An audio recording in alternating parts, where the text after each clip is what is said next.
do Senhor Jesus, estamos conectados na Palavra de Deus, hoje com o tema O Homem Diante da Morte e da Eternidade. O texto básico que eu quero fazer a leitura hoje está em Salmo 90 e o versículo 12.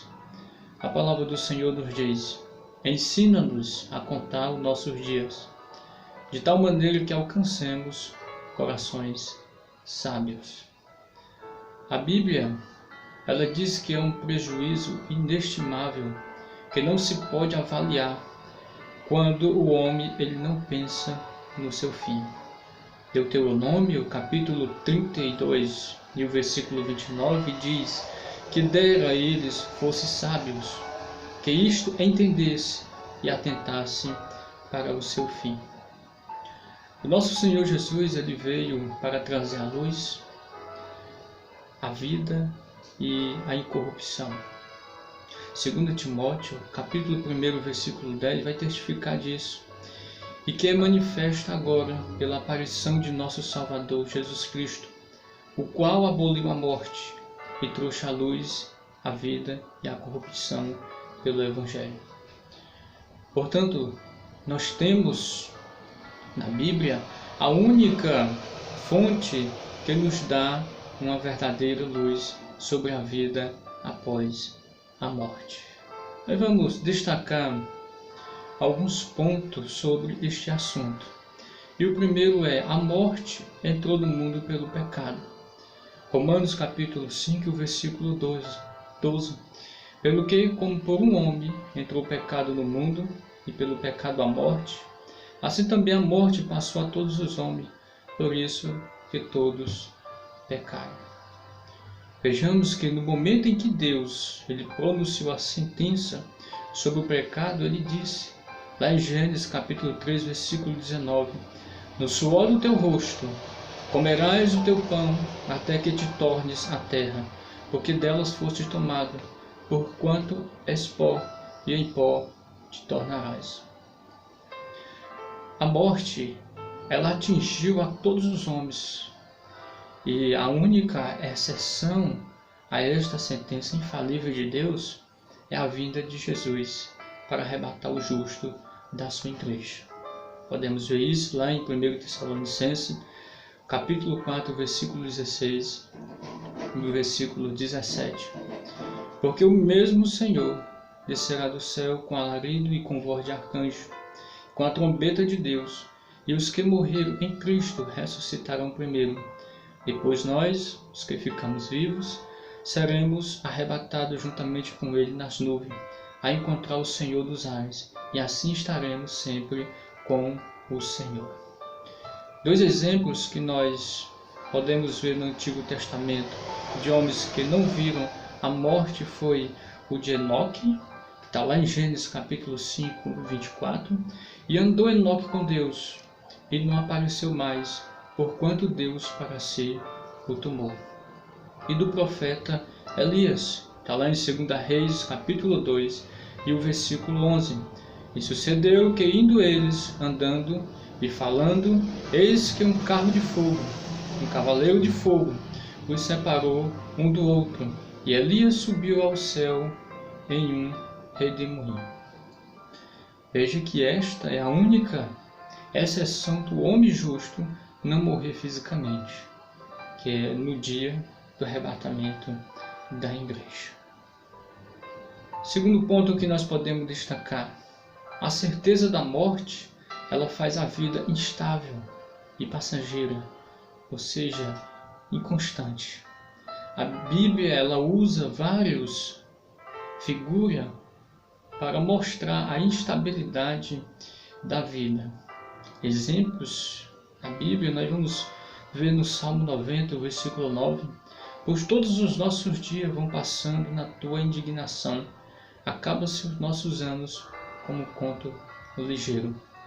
Salmo 103, versículo 15 e 16: porque o homem são os seus dias como a erva, como a flor do campo, assim floresce, pois passando por ela o vento logo se vai, e o seu lugar não conhece mais. Salmo 102, versículo 11: Os meus dias são como sombra que declina e como a erva que voou secando. Salmo 144 e o versículo 4. O homem é semelhante à vaidade. Seus dias são como sombra que passa. Jó, capítulo 9, versículo 26. Passam como navios veleiros, como águia que se lança à comida. O que nós vamos ver aqui? Que a vida, ela passa rapidamente. O Salmo 90 e o versículo 10 fala isso, que a duração da nossa vida é de 70 anos. E se algum, pela sua robustez, chegar aos 80 anos, o melhor disso é canseira e enfado, pois passa rapidamente e nós voamos. Terceiro ponto que podemos destacar aqui, a morte ela significa sempre separação. A Bíblia fala da morte em vários sentidos, mas sempre a separação é o significado principal. Morte no sentido espiritual é o estado de uma pessoa que vive sem Deus, cujo espírito está morto, isto é, separado de Deus. Efésios capítulo 2 e 1 vai nos dizer: e vos vivificou, estando vós mortos em ofensas e pecado. E a morte física não somente significa que a pessoa que morreu foi separada dos familiares, mas principalmente que o seu espírito e alma deixaram o corpo que morreu. Tiago, no capítulo 2, versículo 26, vai esclarecer isso. Porque assim como o corpo sem o espírito está morto, assim também a fé sem as obras é morta. E há também na Bíblia a segunda morte, que está lá em Apocalipse, capítulo 2, versículo 11. Quem tem ouvido, ouça o que o Espírito diz à igreja. O que vencer não receberá o dano da segunda morte. O que significa isso? Significa uma eterna separação de Deus. Quarto ponto que podemos destacar aqui, o que acontece com o corpo na hora da morte. Com a saída da alma, do espírito, o corpo é morto e ele volta ao pó, isto é, ele é sepultado e encontrará a corrupção. 1 Reis, capítulo 17, 21. Então se mediu sobre o menino 3 vezes e clamou ao Senhor e disse: ó Senhor meu Deus, rogo-te que torne a alma deste menino a entrar nele. Tiago, capítulo 2, 26. Porque assim como o corpo sem o espírito está morto, assim também a fé sem as obras é morta. Lucas, capítulo 8, versículos 54 e 55. Mas ele, pegando-lhe na mão, clamou, dizendo: levanta-te, menina. E o seu espírito voltou, e ela logo se levantou, e Jesus mandou que lhe desse de comer. Eclesiastes, capítulo 12, versículo 7. E o pó volte à terra como era, e o espírito volte a Deus, que o deu. Gênesis capítulo 3 e 19. No suor do teu rosto comerás o teu pão, até que te tornes a terra, porque dela foste tomado, porquanto és pó, e em pó tornarás. Sendo o corpo uma obra de Deus, feito à sua semelhança, como está lá em Gênesis capítulo 1 e o versículo 26, ele não será aniquilado, mas ressuscitará. 1 Coríntios 15 e o versículo 35 e o versículo 38 nos diz: mas alguém dirá: como ressuscitarão os mortos? E com que corpo virão? Mas Deus dá-lhe o corpo como quer, e a cada semente o seu próprio corpo. Vejamos na forma imortal, como está lá em 1 Coríntios 15, 53. Porque convém que isto que é corruptível se revista da incorruptibilidade, e que isto que é mortal se revista da imortalidade. Na forma espiritual, 1 Coríntios 15, 44 e 47. Semeia-se corpo animal, ressuscitará corpo espiritual. Se há corpo animal, há também corpo espiritual. Assim está também escrito: o primeiro homem, Adão, foi feito em alma vivente. O último, Adão, em espírito vivificante. Mas não é primeiro o espiritual, senão o animal, depois o espiritual. Primeiro o homem da terra é terreno, segundo o homem, o Senhor é do céu. Assim nós podemos concluir o que acontece com o corpo na hora da morte. E o que acontece, ocorre com a alma e o espírito na hora da morte. A alma e o espírito que deixa o corpo, ele volta a Deus que o deu. Segundo está em Eclesiastes, capítulo 12 e 7. E o pó volte à terra, como era, e o espírito volte a Deus que o deu. Isto é, ficam à disposição de Deus para ser encaminhado ao lugar que corresponde à relação que tiveram com Deus na hora da morte.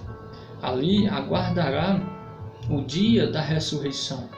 Daniel, no capítulo 12, 2, vai dizer: e muitos do que dormem no pó da terra ressuscitarão, uns para a vida eterna e outros para a vergonha e desprezo eterno.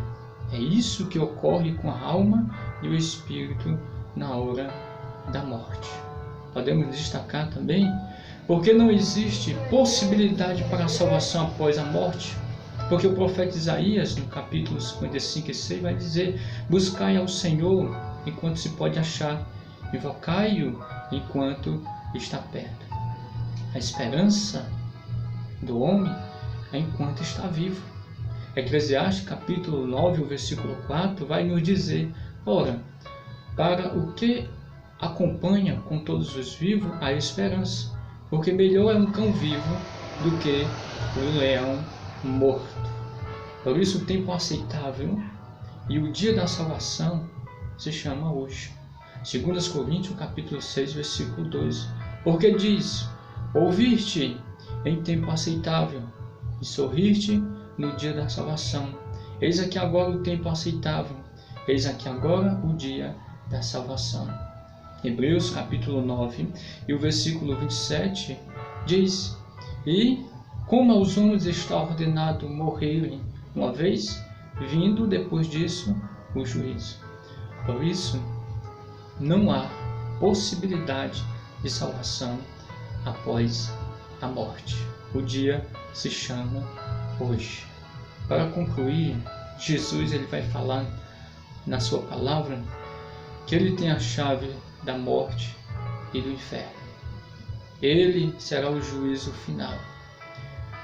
E nós aqui decidimos se queremos uma vida eterna com o Senhor ou uma vida eterna separada do Senhor. Que Deus nos abençoe. Eu quero apenas fazer uma oração pela nossa vida. Altíssimo Deus, Rei da Glória, Senhor dos Exércitos, Senhor que está no controle dos céus e da terra, Senhor que tem a chave da morte e do inferno, nós entregamos nesta hora a nossa vida ao Senhor, para que seja conduzido pelo Teu Espírito, em nome de Jesus. Amém.